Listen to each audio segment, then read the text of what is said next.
live, and that's what we're going to pretend to be because it's on the internet, so it must be true. And to get all the pesky ads out of the way, because the YouTubes want their money too, we're going to go ahead and kick things off with the intro. So everybody, hang tight. 0 hour strikes, the clock ticks down. Rise from the ashes, wear your crown.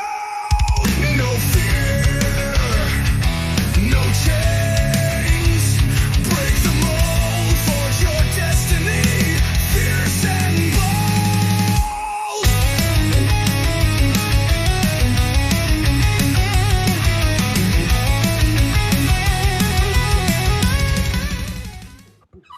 And there we go. So we are back again for another 0 hour podcast in which you guys know who is all here.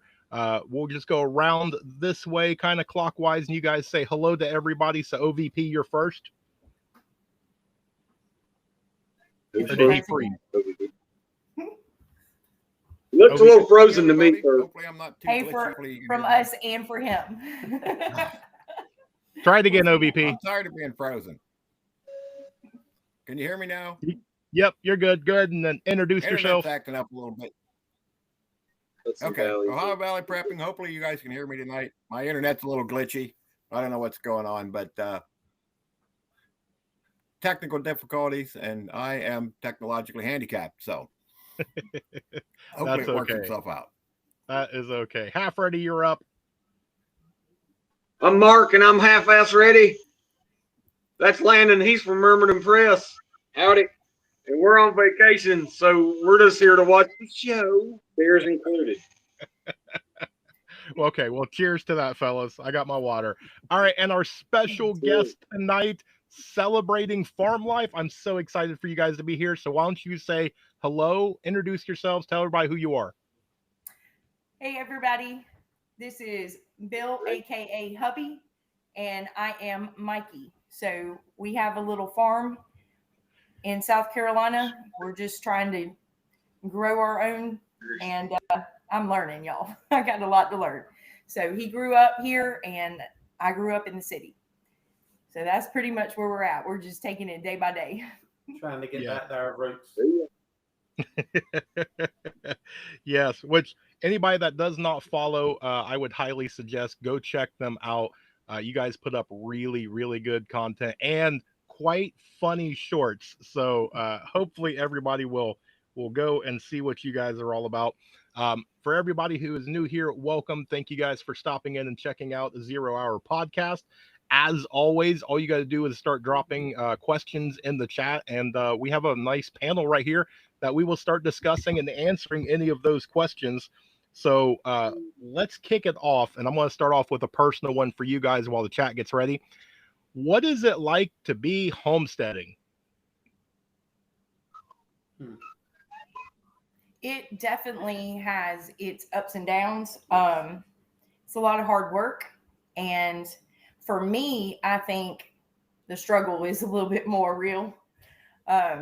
Whenever you're used to just going to the grocery store and buying your food, and you actually have to start learning how to plant it.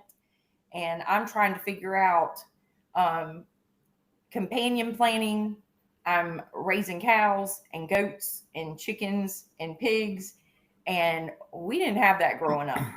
None of this. So, but he does a really good job. I mean, he can get out here. This farm would not run if it wasn't for him. All of our equipment, our tractors and things to keep everything running, he just jumps out there and fixes it, repairs it.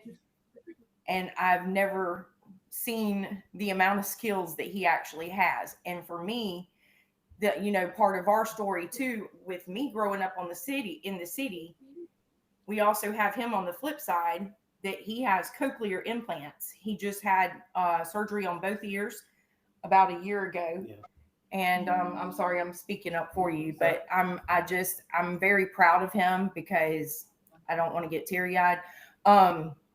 Just the things that he has been able to accomplish with his disability, his hearing, and he just gets out there and does it. He goes to work every day, works a full-time job, and he doesn't let it hold him back. at all. So I couldn't do it without him, y'all. I couldn't do it without him.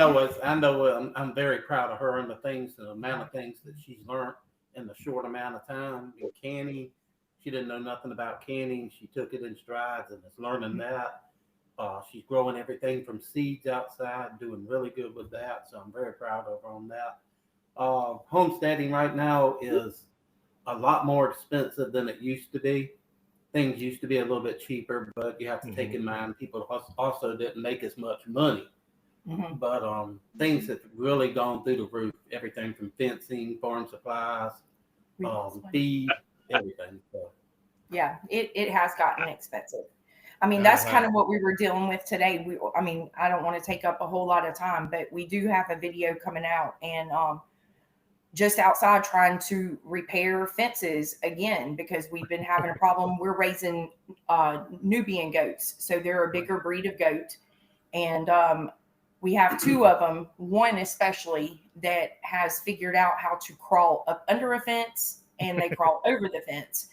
So it was not necessarily a wasted day, but when you have other things that you want to get done, that need to get done, and then you have to stop, and the expense and the time that goes into having to just repair a fence.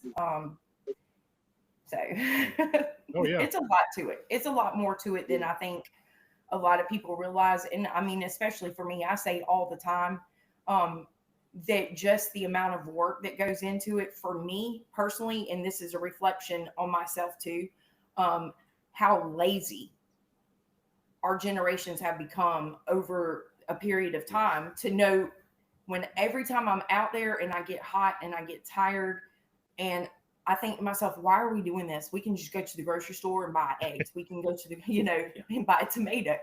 But then I have to stop and think that we all come from ancestors. There's not any of us that do not somewhere have an ancestor from baby that had y'all to heading back home just to survive. So I can't complain. So every time I start feeling that way, I have to remind myself, my great grandmother grew up doing this. Yeah. So And for them, it was either grow your own food or starve. I mean, you didn't have much choice. Right. Yes. Very good. Very good. Well, hopefully OVP will come back, but God's Prepared Warrior has a question that says, I live in the city and I hate it here. My wife is a city girl. What advice would you give to her to get out of the city? And actually, I want to start with Half Ready first. If you was in that situation, what would you tell him on how to get a city girl out into the country? I think I got this one. Yeah. So when I was in the military, I was stationed near DC, and the number one thing I heard from people, we stayed at an Airbnb out in so-and-so, middle of nowhere, you name the state. Go on vacation. Find a spot that isn't even near a black dot on the map. Go stay there. You're going to see how the people are, which is more important to pay attention to, because everybody wants to get into the sites. No, go sit at a diner and go see how the people act. That is the message. Yeah, and that happens where we're from, and we are in the country. Where we're from, so many people that live there are not from there, because once they interact with the folks, they want to come there and make it home.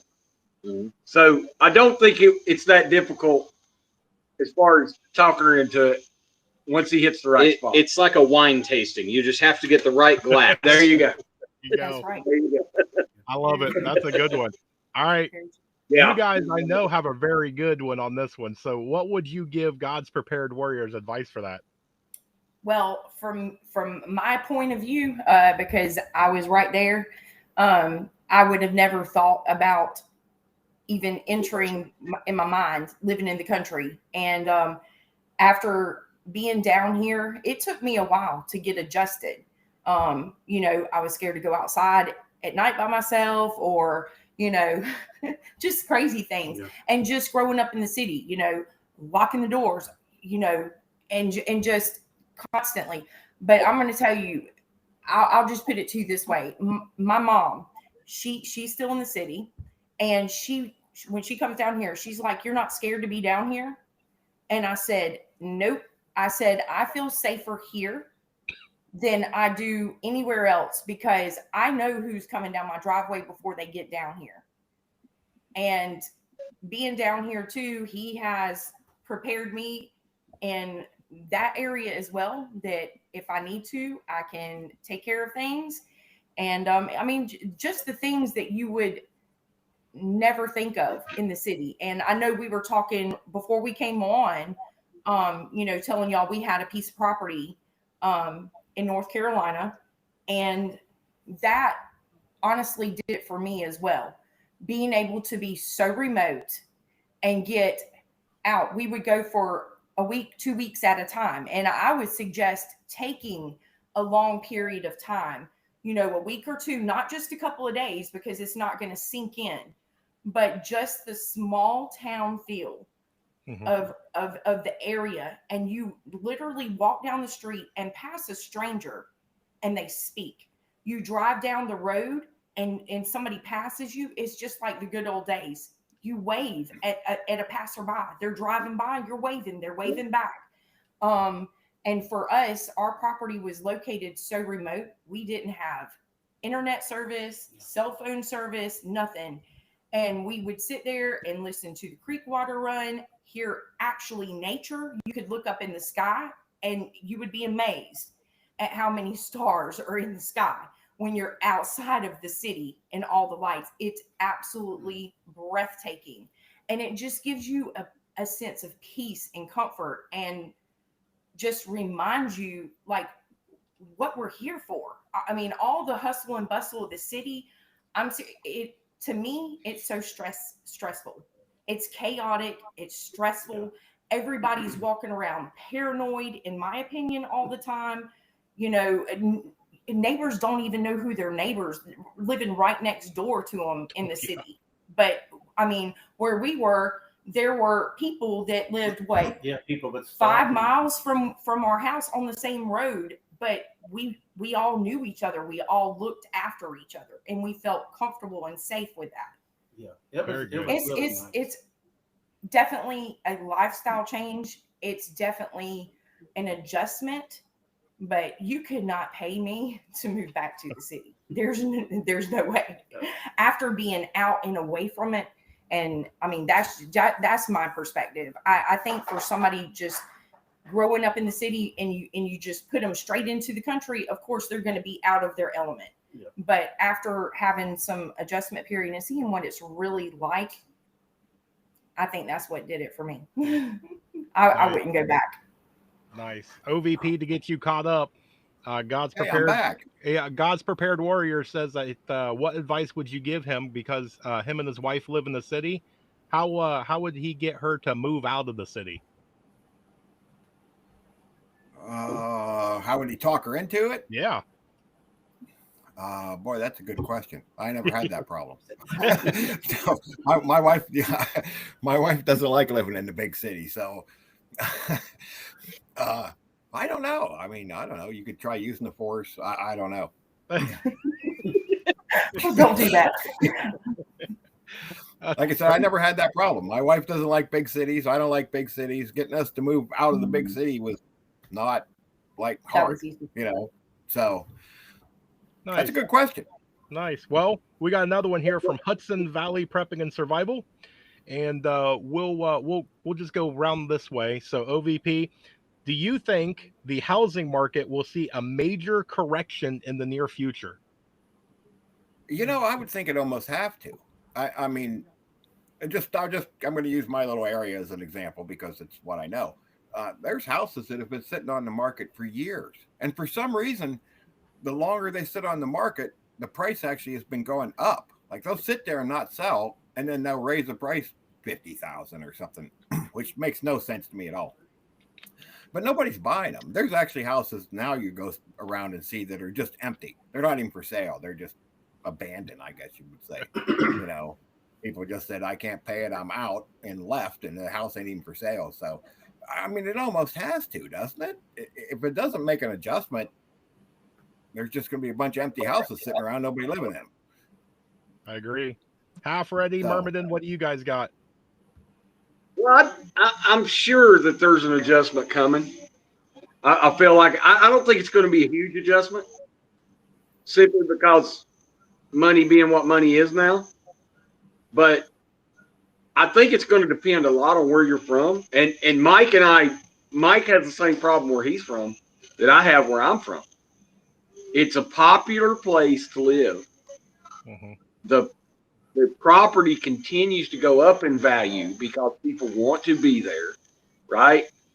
I think New Yorkistan has a slightly worse problem than North Carolina does, because of the being a blue state. But yes, I think there's going to be a correction. I don't think it's going to be a huge correction, but I think the biggest correction is probably going to be the interest rate coming down, and maybe becoming easier to borrow the money, whether it's some kind of federal involvement with Fannie Mae or Freddie Mac, and helping people buy homes. But again, I think it's going to depend very much on where you live, and where we live. Yeah, you're not going to find a bargain. Okay, it's not going to happen. Take it from me, we bought a house here. Yes. You're not going to find a bargain. No, there's no bargain. Well, and one thing that I have noticed, just being the younger people my age in their 30s and upper 20s who are trying to buy a house, they become very discouraged.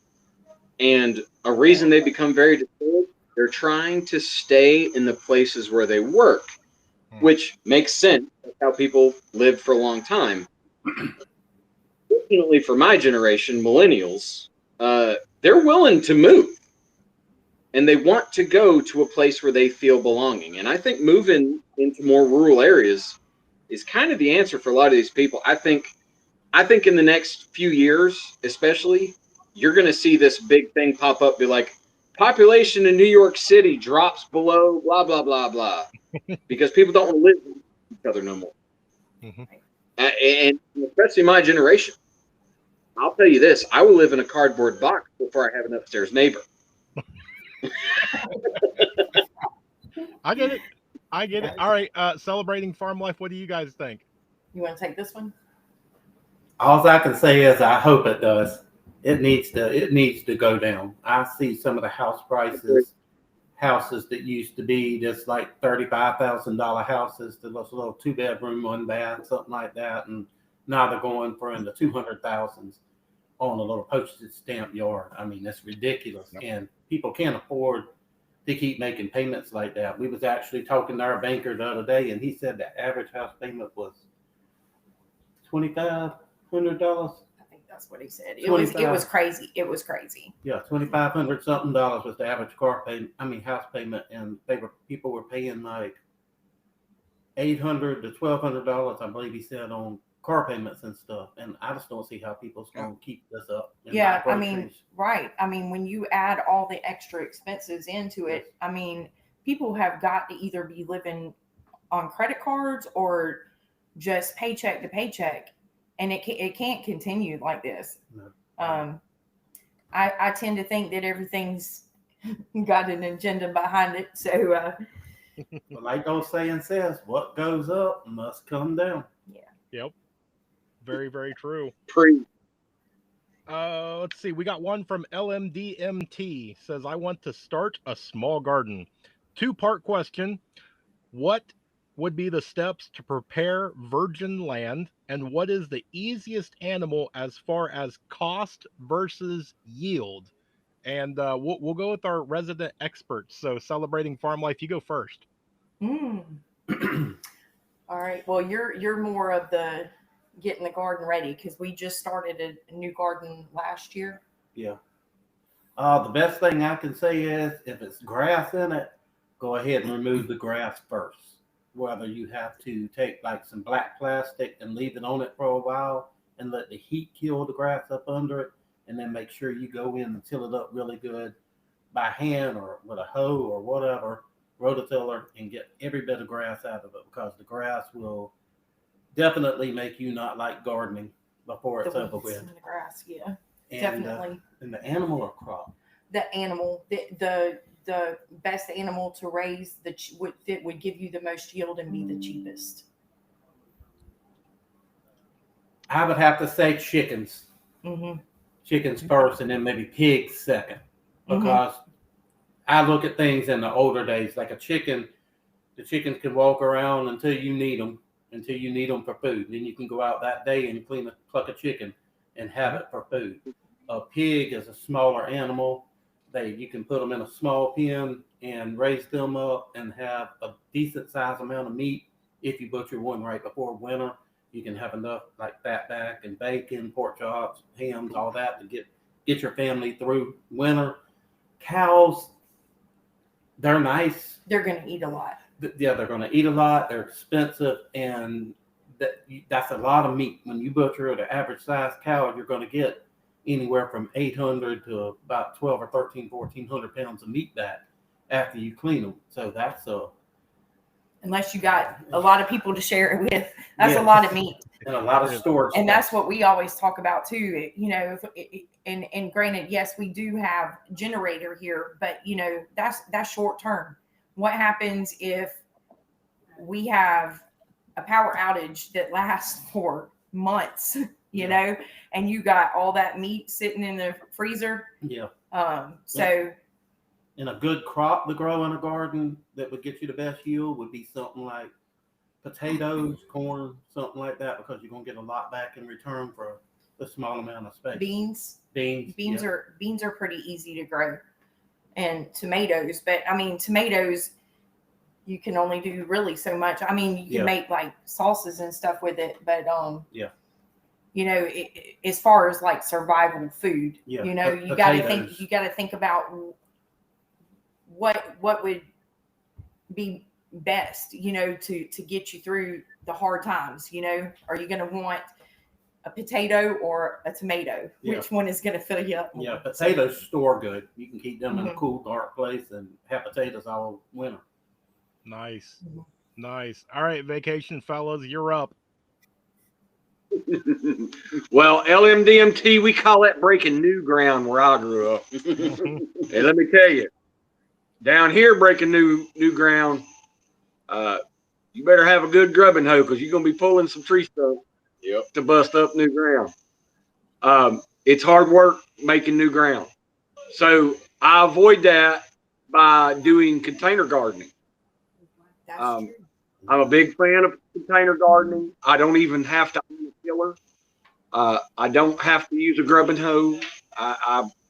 I'm a big fan of container gardening, and you can grow a lot of food in a container garden. Okay. So the animal question, chickens definitely, because you get twofold. You get meat and egg. But I would think rabbits are a good meat source. They take up less on a small farm. We're talking about a small farm. So you have to understand, if you need, and I'm sure Celebrating Farm Life can back me on this, if you have a cow, you need approximately an acre per cow for them to feed themselves. If you don't have that, you're going to have to supplement this cow food. Okay. And that can get very expensive and very consuming of your storage. That has to be in a hurry.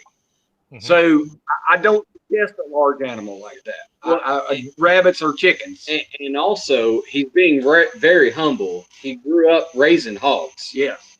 And hogs will eat literally anything you put in the trough. Yes. It's a two job animal. They're getting rid of waste that no one else is going to eat, and they're providing a food. Yeah. I think small hogs are kind of the way to go. But again, it's exactly what Celebrating Farm Life was saying. These are large animals. And when you butcher this animal, you have to have a way to preserve, because you can't eat it all. Right? And smokehouse culture is all but gone. Yes. And again, these are skills. This is why when we have these prepping talks, that we are always talking about. We're learning new skills that are old skills. And but you and me, we have to relearn those skills, right? Like my grandfather, me especially, yes. Yes. My grandfather would make sow belly into fatback. He had a big table. He'd do that, and I paid zero attention. Okay, I paid zero attention. So I don't know how to turn a pork belly into fatback, right? So that's something I'm going to have to relearn. But again, these are things you need to consider before you. What do you know? How are you going to? What's the end game? Yep. I'm done. Good. I'm done. The rabbits, I'm sorry, the rabbits too are great fertilizer for your garden. Yes. So the rabbit poo and is actually the best fertilizer you can use for your garden. Yeah, and as y'all know, we have 6 big dogs, and the rabbits make good dog food too. In an emergency, Nice. you can use them and cook them with some vegetables or rice or something like that, and have a good dog food. Very nice. Very nice. Okay, OVP, our resident alien, it's up to you. Yeah, I was going to say rabbits too, but back to what we were talking about with the cows. Down south, you guys might not have this option, but up here we can build, I call it an Amish freezer, but it's an ice house, whatever, and you can keep stuff frozen year round without any electricity at all. You just got to make ice in the wintertime and pack it full. And so up here, butchering a whole cow would be a lot more of an option than it would be. Like I said, it might not get cold enough down there to make that much ice. I'm not familiar with the climate. You know, maybe down in the mountains where Mark's at, I don't know. But no, not down there either. Okay. Very small window. You have to work real hard. See, up here, we at least have a stretch every winter where it's cold enough. Yeah. You know, that you could make blocks of ice and pack up your ice house and then keep stuff frozen year round. Power or no power, it wouldn't make any difference, you know. So that's a solution that that we have the option of up north here. So Nice. I was going to throw in turkeys because I really like playing with turkeys, and they make nice big yummy eggs. So I'll throw that in there. But that's a good one. It's wonderful that you alluded to this. So I'm going to start with you first because Vision Preparedness is in the chat, and he decided to ask us, what is the best backup power for long-term grid down? OVP, go ahead. He knows the answer to that. If it's going to be long-term, you kind of have to go with solar because you're going to run out of fuel for anything else eventually. You know, solar, you're not going to run out of fuel. As long as you got solar panels and you got extra panels and things like that, you're not going to run out of fuel. But if you're running propane or kerosene or gasoline or anything like that, if, in a long-term situation, eventually there's not going to be anything to run it anymore. So you almost have to go solar for long-term. I agree. All right, vacation fellas, it's you. Oh yeah, no, I'm all about. I have both. And I'm going to use both as long as I can. But yeah, in the end, I'm going to be down to either solar, wind, something that's self-generating. I mean, hydroelectric, whatever, something that nature can help you make. And again, it's going to depend on where you're at. It's hard. Solar is very difficult where we're at. My home, my acreage actually sits. It's on on a north-facing slope. Solar is difficult where I'm at. It's very difficult, but it's possible. I will take what it gives me. But yeah, long term is going to be solar, but I'm going to use both, and I have both, and I'm going to use both till I can't use anything anymore. Right? Yes, very much so. All right, now I'm very curious. What are we doing on the homestead for long-term power in a grid down situation? Because I have a kind of different feeling on a lot of it. I agree with the you're not going to run anything too long off of gasoline, propane, dieseline, thing like that, because the average generator, gas generator, even if it's like a 5 kV, something like that, you're going to be putting just to get your freezer and your refrigerator, if it'll run both of them, just to get them froze up at least 5-6 gallons a day. And then you just let it cut off and, let it kind of thaw down and then charge it back up the next day. I would have to go with the solar. Solar would work here, but there's a lot to be desired with the solar. Like if you have some overcast days or something like that in a road, you'd be kind of stuck with not having one. We actually have a YouTuber talking to us about him. He had some solar generator and the solar panels and everything, and ended up using a PTO generator that was hooked to his tractor to run and keep all the refrigerators and freezers and stuff, because the solar panel would just not charge up enough to run. That was during the hurricane too. Yeah. So they didn't have the weather to charge the solar. Yeah. Now, if you just was trying to run some lights in your house and stuff like that, yeah, solar would be really good for that. But as far as these ones that are supposed to charge up in enough time to run a refrigerator and keep a refrigerator running, I have my doubts on them actually holding up long term.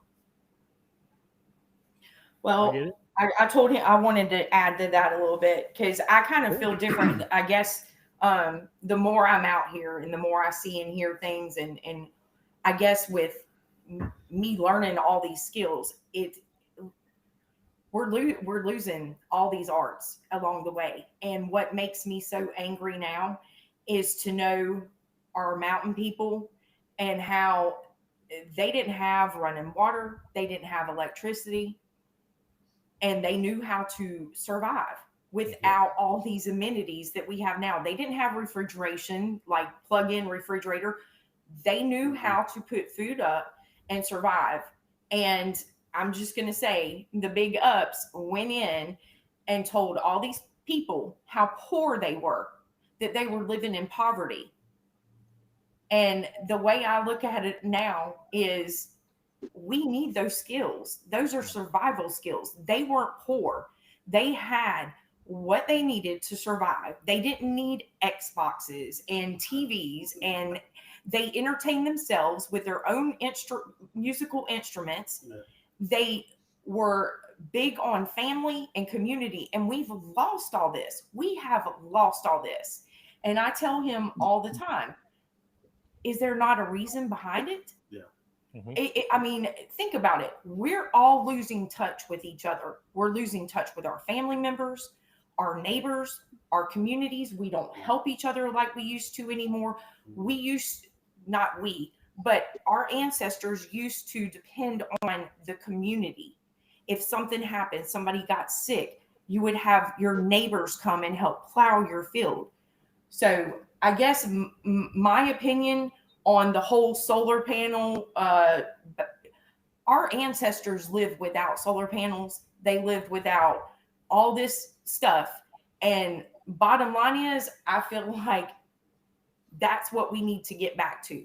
We need to learn how to survive without all this extra stuff. Yeah, I agree with that. Even if you go back to the Indians, they lived hundreds and hundreds of years with, they didn't have lanterns, they didn't have nothing but homemade bow and arrows and spears. I mean, there's a way you can, correct me if I'm wrong, you can cook a certain animal fat for your lanterns to give you light. Mm-hmm. Yeah. So I don't know. I feel like a lot of expense is being put into a lot of things that we're all putting into, thinking, oh, we need this, because if this happens, and what happens if the sun blacks out? What happens if we have, rainy weather, or if you had to leave your homestead or wherever you were? You're not going to be able to take all this. I'm personally not going to lug a 100, 200 pound solar generator battery and a solar panel through the daggone woods. Yeah, we just got to know how to survive with what we have. Yeah. And that's the thing. We've lost all these skills along the way. And like I say, there's a reason for it. Yeah. There's got to be a reason for it. Yeah, that's why I agree. And there's a common thread between everything everyone has said. Reliance on other people. I say it constantly. He can back me up. Neighbors are weapons. Being neighborly, having good neighbors, being a good neighbor is a weapon. I don't care what power you require. Having a good neighbor can help you utilize everything in your arsenal. And this man right here was a wonderful neighbor during the troubles last year, almost a year ago to the day. Yeah, almost a year. Right. So, and I tried to do the same thing, even though I had my own thing going on. I could be a good neighbor. That was the most powerful resource we could have. And it didn't matter if anybody had a generator at that point. Right. I think it is an untapped resource for most people. If you don't know the guy's name next door, it might be worth it to go bake him some cookies and see what his name is. Exactly. You never know. I mean, You might growing be up the and guy. going and borrowing a cup of sugar from your neighbor, and then you take it back when you get more sugar. Yeah. I mean, Exactly. Oh, this is great. I totally agree, y'all. I totally agree with every one of you. And you know, the solar power and all that stuff, that's great for temporary, but what happens long term? Yeah. That's where I'm at. And that's what I'm wanting to learn, is to truly get back to our roots of how did my great grandmother survive without all this stuff? They did it. Obviously there's a way to do it. We've just lost the skills. Oh yeah. I was agree. waiting for an amen, because I think I just sat through like prepping church right there. I was so back. I was like, this is great. All right. Let's see. So Nick Easy has the next question. What is the number one food prepping item everyone should consider first? OVP, what do you think? Well, so first, okay, that means you're probably just starting off in your prepping journey.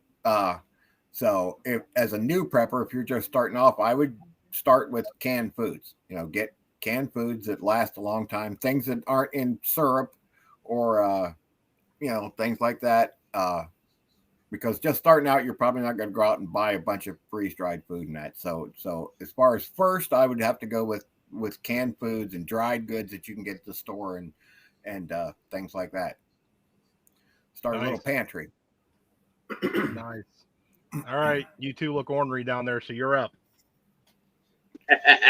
Well, look, I don't know if we're talking about what foods we buy or what we purchase to preserve food.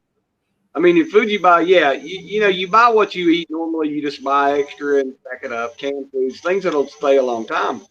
But if I was a new prepper and I was starting to preserve food, I don't know whether I would purchase a vacuum sealer first or a pressure canner. But one of those two items, definitely you should buy first. I would go with the pressure canner because, I grew up with that and we do that. But one of those two items will definitely help you keep what you have longer. But, again, if you're just buying, if we're just talking about what food to buy, well, buy what you like. Stay the hell away from MREs. They don't last as long as some of the food type stuff anyway, and they taste like ass. So, I would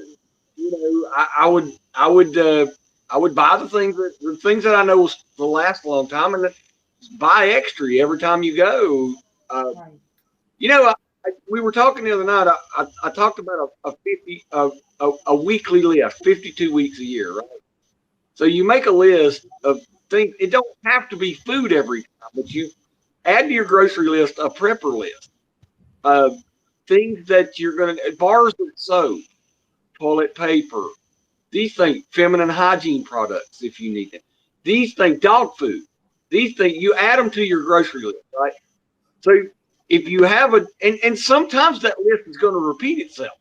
So if you're doing this list, maybe it only needs to be a 5-week list. You just do 52 times. At the end of a year, you haven't spent as much money as you thought you were going to spend, and you're much more prepared to take care of yourself and your family in a grid down situation or in a shit down situation for 14 days. As I'm telling you, it used to be 3 days. After Helene, it is now a minimum of 14 days. I have to have everything. Minimum. Been there, done that. Nice. But nice. FEMA said you only need 3. You'll be fine. Don't worry about it. That's right. the little streaming service says half ready. Go plug your battery in. Canning.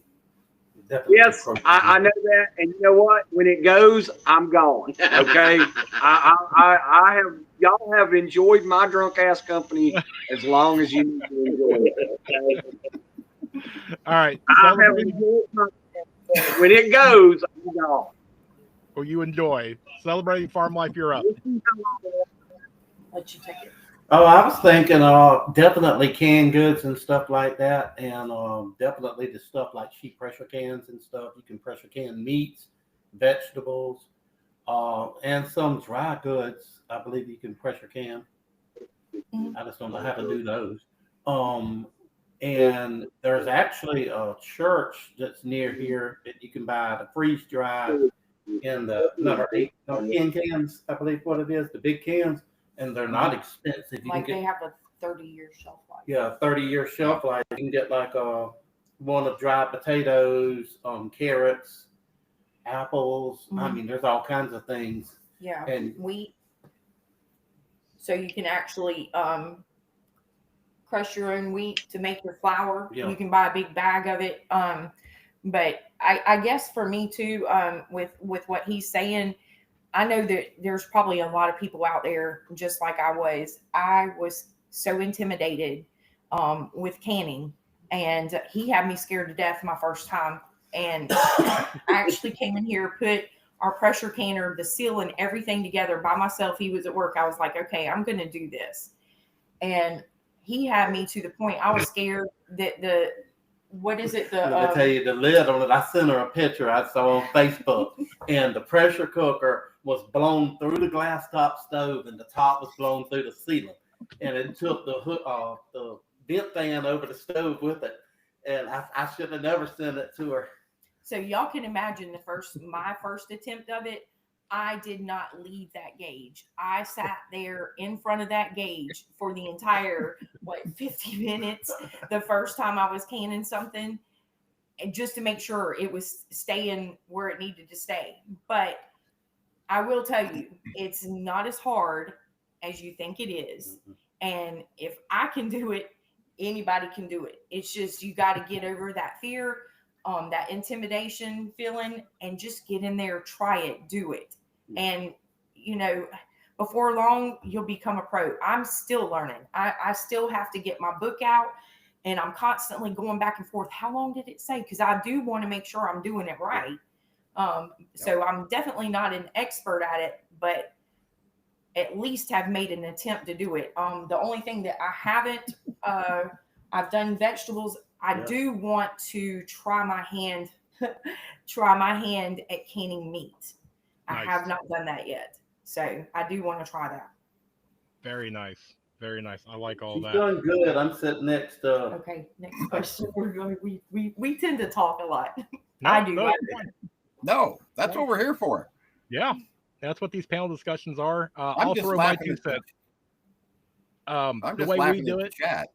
Oh, I know. I am too. We do it as a budget here.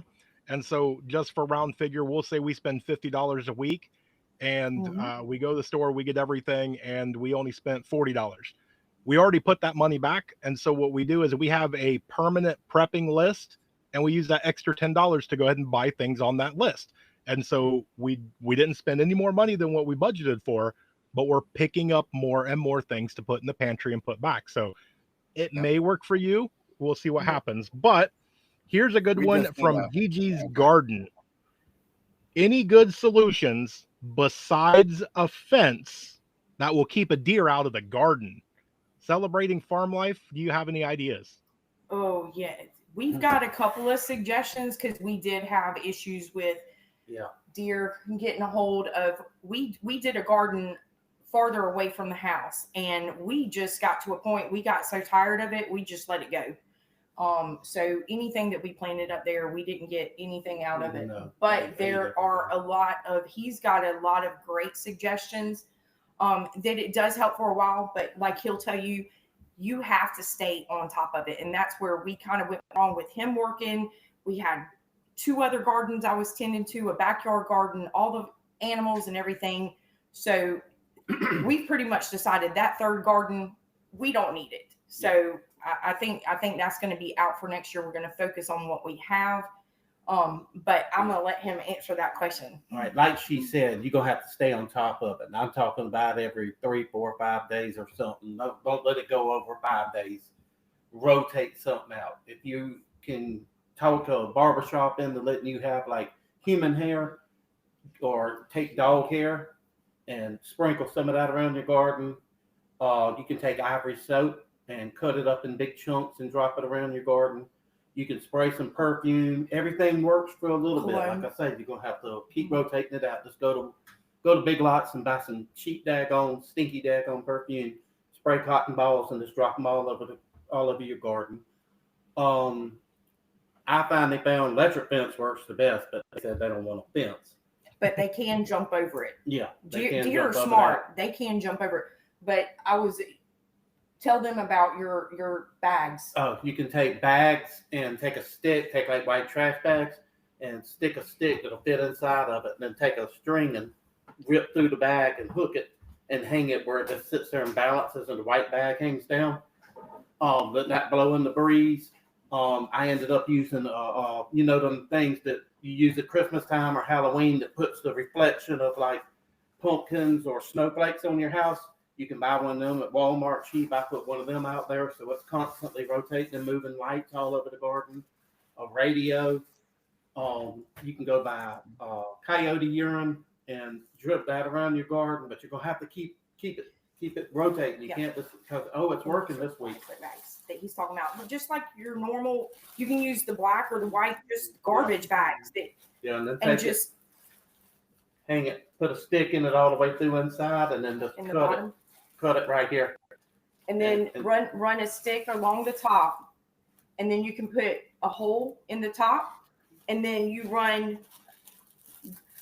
put another stick down in the ground so it'll stay up. Yeah. And run it up to attach.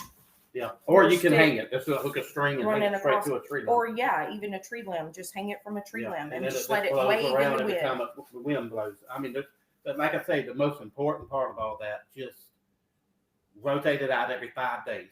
Like if you say, that deer had enough in my garden this week with the ivory soap, go ahead and throw the perfume out. You want them to keep them on their toes because they're gonna get used to scents. They're gonna get used to particular sounds and noises, and they're gonna realize, there's nothing there that's they're gonna get used to it, and like right now our hunting season started August 15th, so that kind of keeps them out. I've been here keeping notes for next bug out week and how to keep OVP away from my coffee, so I'm jotting all these down. There's no chance of that. All right, the white plastic bag's not going to work. I'm sorry. How do we keep deer out? Well, two things. I have motion cameras around my house, right? And they click on and they'll say, there's animal detected or whatever all the time. Now that the lady down the road has some outside cats and they come over to our house, so it pops off all the time, says animal detected. So Thursday night, about an hour before I come home from work, it says animal detected. So I just decided to look at it, and there's a 4-point buck standing on my front porch looking at the camera. So speaking of deer, secondly, in Ohio, if the deer are interfering with your crops, you can get a special permission to eliminate them anytime, whether it's hunting season or not. So, you can always, and you can use them for meat after that. They don't care what you do with them. They're not going to, but so that is an option here anyway. Other than that, I don't know, claymores, that's probably not a good idea. But I like a lot of the things you guys said because I never thought of that. So, yeah, very good. Which I'm not ignoring you guys in the chat. I'm still having technical issues. I have to look at my phone and all that. I do have to thank Show Intel. You bought 10 memberships. Awesome. Thank you. Congratulations to everybody who got it. And then I did see Vanessa said that if you're cooking cookies to take to your neighbors to get to know them, she's going to cook brisket. So I'm going to empty out the house next door to me and have Vanessa move in, so that way I can have brisket. There you go. Who else do we got? Okay, I see LM. She probably wouldn't make it through winter. That's true. Yeah. LMDMT said, Will seeds be the new currency most likely in a worst case scenario? What do you think? Do you think seeds would be a good barter item? You want us to answer? Or? Yeah, that's you. I think that would definitely be a good barter. I really do. Yeah. Because that's food. Yeah. And mowing seeds. There's a lot of things. Yeah. And I'm gonna say I was watching, because I know everybody here watches OP too, but I really liked a video he did the other day. He was talking about how him and his wife had put back small bags, like 1 serving size Mylar bags, to use for a barter system. So, you know, a lot of times we think when we put back food, we're putting back, you know, these big, you know, items and things like that, thinking it's going to sustain our families. But like he was saying, you got somebody that's going to come knocking on your door and they're starving, or you need something to barter with. It's a good idea to use those smaller portion sizes to use that for. But I definitely think that seeds would be a definite future barter system, because I mean you're talking about food. I mean, I know it's going to take a little while for it to grow and come up and produce. And I look at it this way: if I grew the seeds and I was able to produce it, more than likely I can use the food and the harvest that I get off of it as my barter. Whereas some people may look, I don't have time to grow seeds. I'm hungry. I'm starving. But if you actually are growing it yourself and you're seed saving, that's what we're doing here, definitely too, because, you know, a lot of our seeds now, they're making the hybrid seeds that don't reproduce. The seeds off your harvest will not reproduce. So we're trying to make sure we're paying attention to getting heirloom seeds. I know like our sweet corn, that's a hybrid seed. And a lot of people like the Silver Queen and the Peaches and Cream, that type of corn. But like our old heirloom corn is going to be your Hickory King and stuff like that, which is good. And you can use that type of corn. You can eat it and you can feed your animals with it, your livestock. Yeah. And I do know it's hard to even, like a lot of people didn't know that a lot of the companies, like if you go to the grocery store and buy a tomato or you buy a bell pepper or something like that, they run them things through like radiation to kill the seeds in them, so you cannot seed save from a cucumber or bell pepper that you buy at the grocery store. Yeah. And if you're buying seeds, make sure you know where you're buying them from. There's a place, and you may want to do your research on this, because if you're buying your seeds from Lowe's, when we first started gardening, we had some things come up, some things didn't. And I don't know if some of y'all noticed that with your seeds. It's kind of a hit or miss. 1 year, you know, and we're all going to have good years and bad years on certain things. We know that. But make sure your seeds are being tested. The seeds that they sell at Lowe's, they don't test those seeds.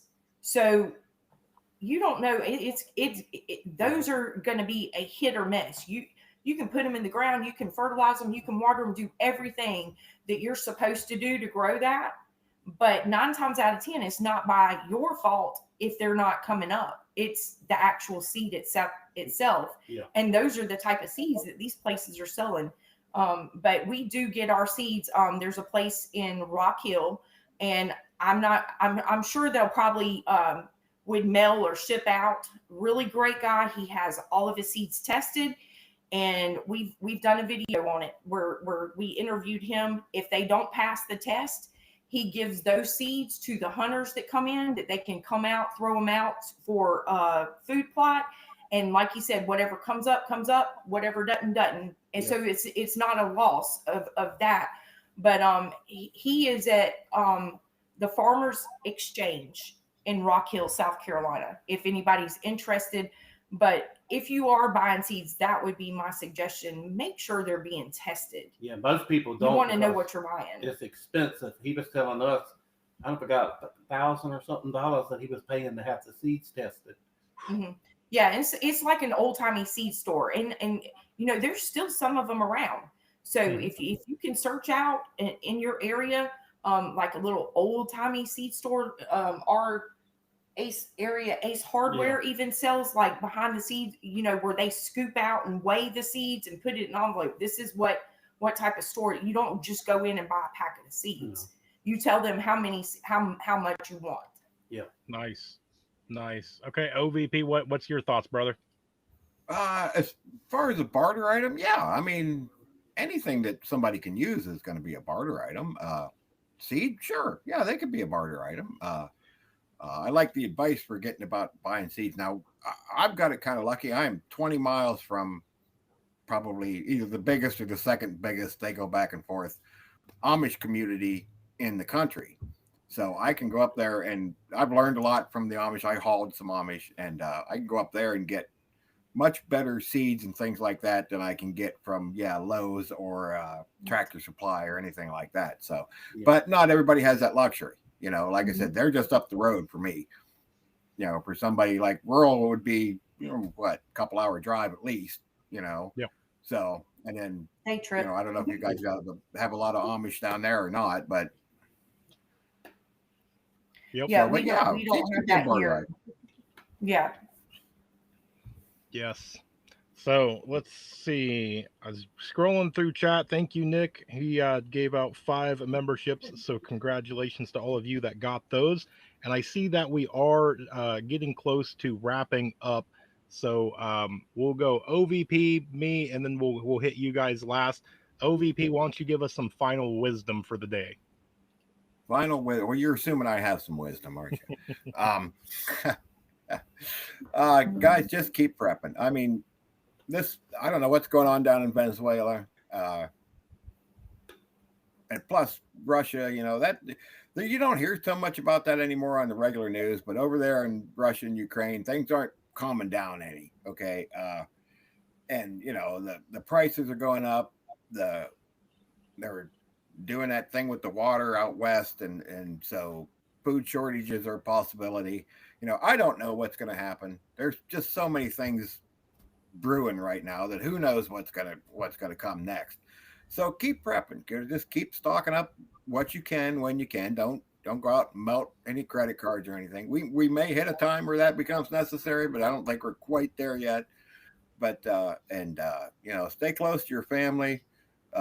Make sure you got a plan. Your plans are updated, and you know, just keep doing what you're doing.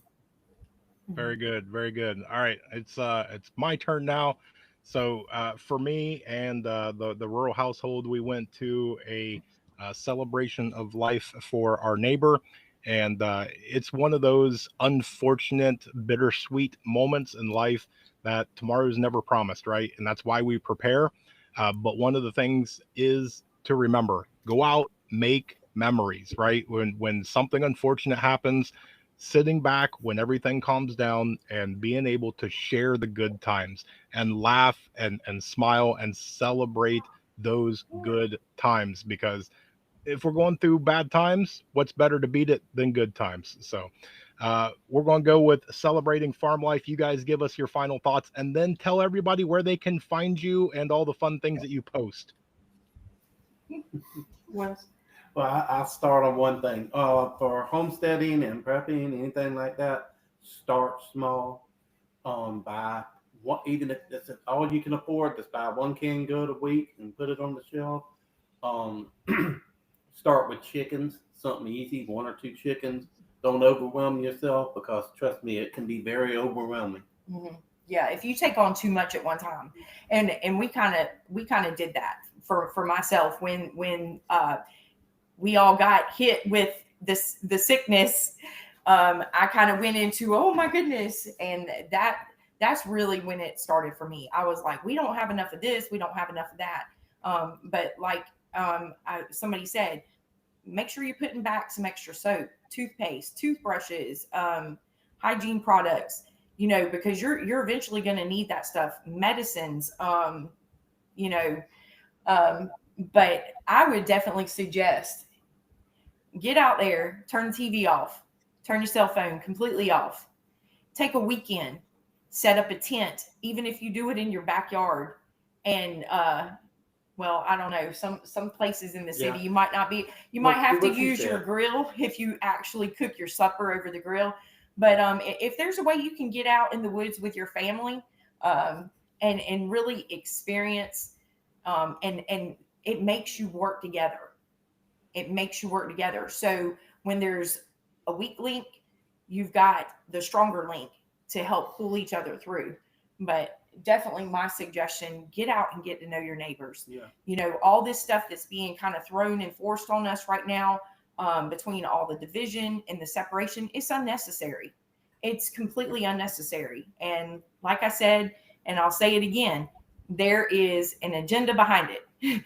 As long as they keep us from talking and they can keep us from, you know, getting to know our neighbors and getting out and helping members of our community, they're going to keep pushing as much as they can, and we're going to be more divided. And this right here, I will tell you, doing YouTube was the best thing for us, getting to know this community, because this is, even though I was raised in the city, I still had a little bit of the, I guess, from my generation, you know, but it slowly started dying over. I mean, your next door neighbor, you don't even talk to them, you don't even know who they are, and it mind boggles me. It mind boggles me at how distant we've become. And I think there's a fear too that everybody's scared and paranoid that somebody's going to sue somebody for something, and we all fail to get, I guess, not. Accidents happen. It's an accident. So, I mean, that maybe I shouldn't go into that depth, because you done got me on you done got me going now. I mean, I could sit here and talk for hours about it. It's aggravating. It's aggravating to see our society at what it's becoming, and our world at what it's becoming. And I'm gonna tell you, a lot of these new things going on in our country right now, if they could genuinely experience what life was really like with the community and the neighbor, and just they wouldn't be pushing all this nonsense. They wouldn't. I mean, they're seeing all this stuff that half the time it's created through AI, it's fake. I mean, I can't even imagine some of the things that our kids these days are seeing and hearing. And the parents need to start taking the daggum cell phones away, turning off the TV, get your kids out in front of all this mess, and get them outside. Teach them how to get them leaves. outside, rake up a pile of leaves, let them use their imaginations. And instead of having a computer tell them what to think or how to think, because we're raising a dumb generation, and it's just going to get dumber and dumber and dumber. Yes. As long as Google and AI keeps telling us what to say, how to say it, politically correct this, politically correct that, everybody has an opinion. And we grew up in a time where you could agree to disagree, and you just go on about your business, and you didn't take your business into your workplace. That's one thing here that it doesn't make sense. If you clock in, you're at work. You're there to do a job. You're there. You're not there to talk about your political side or your sexual side of things. And to me, we didn't discuss stuff like that when we were growing up. That was a private thing. I mean, let's get back to the basics of life and the basics of family and community. Yes. I guess that's all I got to say about that. No, I love it. And one thing that I think all of us can agree on is that if we want to hear more from you, because people may not know who you are, where can they come find you guys? I don't know if they want to come find us after my little rant. Y'all, we welcome you to join us. We are definitely on a journey. And like I said, I'm learning. We do have a YouTube channel. And we are celebrating farm life. So we hope to see you over there, and hopefully get to know a lot more of you. We do have an updated the little, what do you call it? Well, it's still is we've been kind of trying to update our channel because we're still kind of new, and I'm gonna tell you that's another thing too. I didn't grow up with the computers, so I'm still trying to struggle through figuring out how to navigate YouTube. So anyway, but Nice. Very nice. All right. can Well, relate to that. we've hit our hour. This was a great chat. I really love it. I think we could do a heck of a lot more, so we'll have to have you guys back on. But Yeah. I will say thanks everybody for coming and hanging out with us for the hour. You could be anywhere else doing absolutely anything, but you chose to come here and hang out with us. So greatly appreciate it. But with that, I hope that you guys have an amazing and a blessed night. And we are going to be out here. You guys hang out in the back for a minute, and we're going to end this one. So take care, everybody.